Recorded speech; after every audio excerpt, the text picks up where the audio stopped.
Welcome back to another video, F-truck related. Yep, we're moving forward, but you'll probably get sick of the rust repairs, and I get sick of rust repairs. I need something to break this up a little bit. So we're going to move on to the fuel tank, which I may have hinted at in the previous video. But here we are, you get the idea now. Swing it around, let's have a look at what I've done. That is my fuel tank. Get this box out of the way. Nope. Goodbye box. That's my fuel tank. Now, I had a fuel leak in the tank. I thought it was the seal around here. So I bought a seal ring locking kit dealie that holds all that together. But now that I've got it out, it's much worse. Got a repair there, which is not really pretty. And there's another patch, you can't really see it, over there as well. And we've got a repair there. Basically, oh, there's one over there too. Anyway, the tank's done for. We're gonna write that sucker off, it's over. It's the hole it lives in. It gives me a good opportunity to clean all this up and prep it for paint, which I'm a little bit excited about. So, to fix the issue, I have a new fuel tank. And for some reason it's grey. Yeah, when you're in your head, you're expecting something to be a certain way. I expect it to be more of that galvanised, anodised sort of finish, you know? Anyway, it's great. Kind of like undercoat, but shiny. So that is what it is. I'm not really too bothered, as long as it doesn't have holes in it. And it looks like it's the right part. Just go straight back in the truck and we should be all good there. I've also taken this opportunity to clean all these brackets up that it all lives on. We get some new rubbers to go in this area here. Is that right? I got the right way up? Yeah, that's the right way up. There's a rubber piece that goes in here that it all sits in. So I'll clean them all up. We're going to do the same with the chassis rails and get that new tank in. This is the existing fuel line. Sender wraps around here, has a very small plastic line that zigzags through here. For some reason pops outside of the chassis in a couple of different pieces with various different clamps, and then somehow winds up back inside the chassis running up to the front. It's pretty wild. This is all the chassis rail. The line has just dropped down from here. It's just pretty dirty under here. Right, I am filthy dirty and well and truly into getting the chassis cleaned up so that we can get a new fuel tank in this thing and run a nice new fuel line from front to back so that it supplies fuel correctly. That old fuel line was just not going to cut it for me or the truck. So that's going to go. We bring in here, I'm going to show you exactly where we're at and what we're doing. I've cleaned all this up. I've actually rust converted it. I've put a spray rust converter on it. All I'm doing is hitting it with the old wire wheel and then going back over some sandpaper and hit it with the wire wheel again. That seems to be working the best. This is probably the worst chassis I've ever cleaned up. I know it doesn't look too bad, but it's just lots of old paint and some scaliness. You can see it in that part there. So just going through, this is where obviously the fuel tank lives, which with it overhanging the back of the hoist here, it's making my life considerably easier because I can just walk underneath it and get all the way around it. Oh, I set up some new lights too, so not only can you guys see what I'm doing a little bit better, but I can actually see what I'm doing a little bit better too. So I'm cleaning up this cross member here, this cross member, that cross member down there, and this whole entire chassis rail inside and out, because that's where the fuel line runs down there. And the brake line runs there too. That brake line's actually really good, so we're going to be able to reuse that. Thankfully, that's a bonus. Yeah, that's pretty much the gist of it. I'm just going to keep going. I won't bore you too much with the details. And very soon we'll have a shiny, glossy, black piece of chassis, and we'll get the tank in and fuel line, and that's not what happening tonight, actually. Take that back. Anyway, it's a video, so you guys get to see it in like sped up time. Makes it so much better. That has been quite a lot of cleaning for one chassis. And that's the air compressor. Damn air compressor. Anyway, I'll show you what I've done. Before we go over what I've actually done, let's go through some of the tools. There's my safety glasses. Don't do much without them.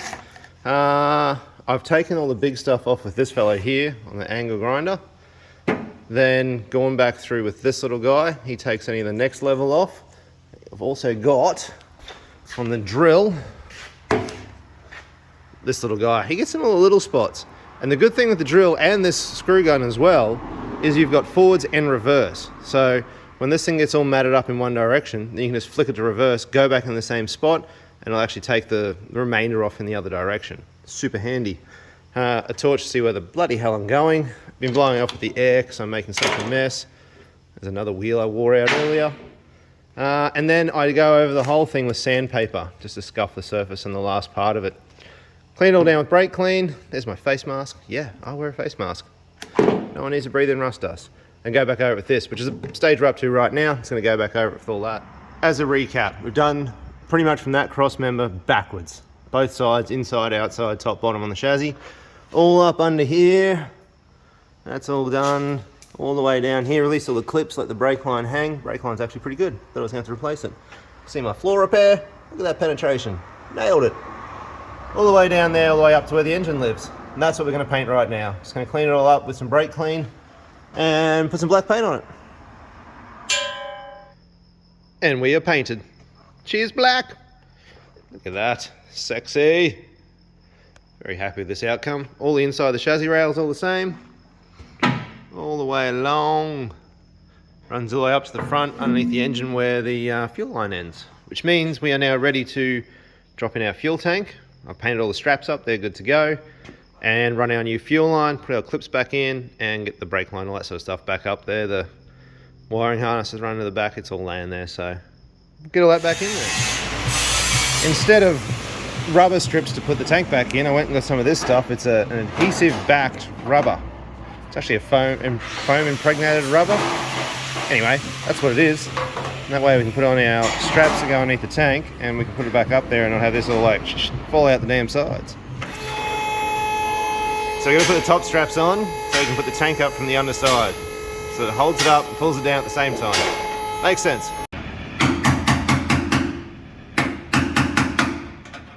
With the fuel tank in, we can now move on to the fuel lines. So what I've got for that. Ages ago I bought this fuel line kit. It is a Aeroflow, I was going to say ProFlow, Aeroflow. Look, it was just the most convenient one to get my hands on at the time. It's a 3/8 aluminium fuel line. The factory fuel line was smaller than that. The sending unit, or the pickup, if you like, is 3/8, and then where it goes up to the carby from the lift pump is also 3/8. The other line was a plastic line and it was smaller. Don't ask me why, just the way it was. We're going to step it back up to 3/8, so that'll be nice. I bought this. I actually bought another one of these. This is the second one I bought. Ooh, comes the spare die. It's a very basic fuel line bender. Fuel line goes through, crimp it, it puts a bend in it up to 90 degrees. Didn't need anything over that. It's like 40 bucks, so that's the winner. Now, let's talk about the way the fuel lines are run through that chassis rail that we've cleaned up and painted all nicely. This is the factory clip. Let's see if I can get that in there for you. Has two sides to it. One side, this smaller side, is where the brake line runs, and the larger side is where that plastic fuel line was running, and it's pinned up against the chassis rail all the way down this passenger side. I didn't want to go back with that for several reasons. It will hold my 3/8 line, that actually won't be a problem, and it holds the brake line just fine. I didn't really like the idea of the aluminium line chafing up against the chassis rail itself. Plus, being from an industrial background, I had some ideas of how I think it should be done, and this is what I've gone with. These are what you call Stauff blocks. It's written on here, I'll tell you how to spell that. It's S-T-A-U-F-F. Any good hydraulic shop will sell these. My local hydraulic shop, BT Hydraulics, has them in stock all the time. They didn't have the exact size I need. I had to go and get one with two holes the same size that matched my brake line. Which is fine. I just got the drill and drilled it out to suit the 3/8 line. And what this is going to do is hold my fuel line and brake line really nicely, but it's going to give me this standoff so it won't be hard against the chassis rail anymore. So you got your two lines that run through it, and that's spacing off the rail itself. And then all it has is a couple of bolts. Here's one I prepared earlier. Has a couple of bolts that are really neat and simple.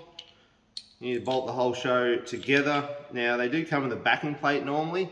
I opted to go without the backing plates because I'm just going to bolt it straight to the chassis rail itself. And then I give my two lines running neatly through the chassis rail, all the way up to the front. 3/8, full line size all the way through in alloy, so it should last forever. So let's go do some stuff. First thing I got to do is try and straighten out my coiled up alloy line. So I'm just doing that very gently here. It is incredibly soft, so this takes very little effort.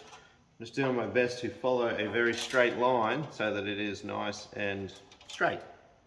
It's really not that complicated. Anyway, I'm just going to sit here and wind this out ever so slowly so that it's pretty straight. A bit of a curvature to it, but I can straighten that out on the vehicle, work out where all my bends need to be.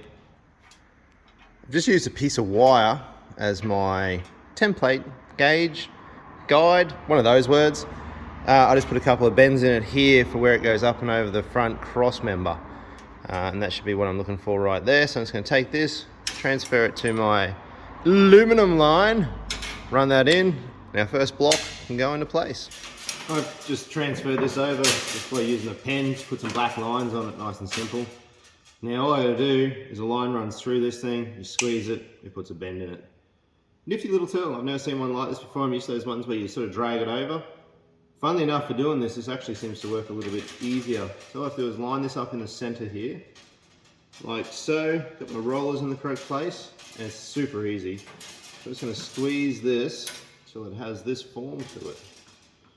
Just keep going. I'm just doing this with a couple of fingers worth, it's not even much tension. A little bit more. Looking there, I don't know. Probably just a scoosh more. Bit like that. Outstanding. Where are we? About there.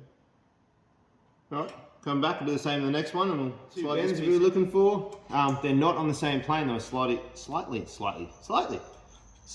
off axis. There's no bloopers in this, so you're just going to run with it. There's one take wonders over here. I think I've gone a little bit past, but that's okay. It's aluminium, I can manipulate it fairly well, and that wasn't really the greatest thing I've ever done. So I'm going to scoot this back up in there, see if we can't put our first block in the front of this thing. And that is the first block in. Got the brake line in it, got the fuel line in it, kicks up nicely, runs underneath the fuel filter where it's meant to, and I can just hook that back up to the lift pump on that side. One down, I have 6 of these to fit, so let's get after it. Right, well, managed to zigzag it, manipulate it to, I don't know, a point where I'm happy with it. I kind of wish the brake line was better. I actually may go through and replace the brake line. The brake line, there's nothing actually wrong with it, but it has 2 joins in it. And I'm not a fan of having joins in a brake line. I'm not even sure if that's legal, but anyway. It has 2 in it. They've clearly been there forever in a day, so I'm not sure what the story of that is, but that is how it is. This little tool works well because unlike the other one where you've got the big handle, you've got to drag it around, you can actually get this up into a tight area and just work it. So we've come around the shock mount underneath the rear brake line mount, a couple of little bends in there. I'm going to utilise this hole back here, this one here. There is no longer the need to have 2 in it, but well, my blocks have 2, so that is what it is. Come on, little fella, go through the hole. What's going on? Oh, I'm using the wrong hole. Okay, now we sorted that out. So, this one goes on here, comes around here. I'm just going to have to cut that back in a second to the correct length for the hose. Booyah! Such a neat little system, I love them. I know it's very industrial way overkill, but it holds the fuel line there so well. Really happy with that. Just cut it back and clean that edge up. I'm just going to put some air through it, just to ensure it's clean and free. Filter will catch anything.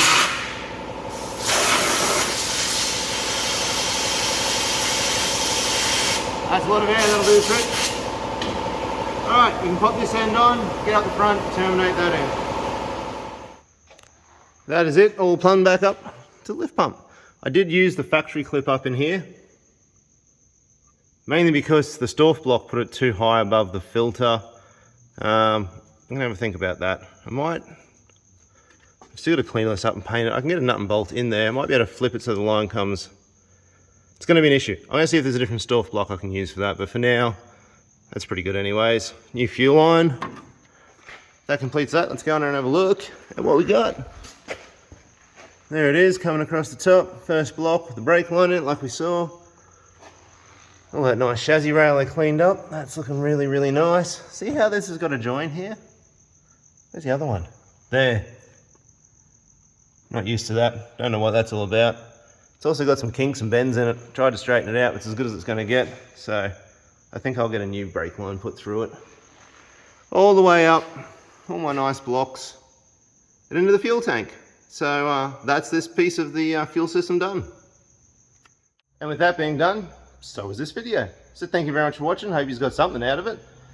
We pulled the old fuel tank because it was rusty, cleaned up all the chassis rails, got our new tank, mounted all that up, run that new fuel line through, and I'm really happy with how it came up.